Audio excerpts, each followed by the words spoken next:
মা নিচে শুয়ে আছে আর দুইটা এসে হাজির। হ্যাঁ, এই যে টুসি আইসে আগে এখানে বসে আছে। টুসির আশা দেখে টমি আবার আসছে। আমি এই যে নিচে ফুলের মধ্যে শুয়ে আছি, আইসা দুজনে ফুসকি পারতেছে। ওই যার একটা টমো মা নিচে, মা কাছে শুইবা তুমি? ওরে বাবা রে, কই যাইতেছ? ও নামবে এখন, এই যে সোপা এখন আস্তে আস্তে দিকে নামার চেষ্টা করবে আমার কাছে। মায়ের ছাড়া ভালো লাগতেছে না তোমার? হ্যাঁ, এই যার একটা তাকাইতেছে। এটা আমাকে সেই একটা ভদ্র বাচ্চা। এটা আমার সেই একেবারে ভদ্র বাচ্চা। এটা আমার টুসির মতো কোনো বাচ্চাই হয় না কো। এটা আমার একেবারে সেই ভদ্র একটা বাচ্চা। আমার বাচ্চাটা সকাল থেকে আজকে ভালো মতো খাইতেছে না, মাঝে মাঝে আর কি খায় না এরকম, তুই এক সময় ডিস্টার্ব করে।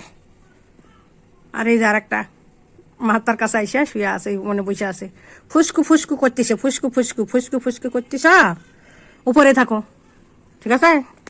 এই যে আমি কোল বালিশটা নিয়ে নিচে শুয়েছি একটু ফ্লোরের মধ্যে।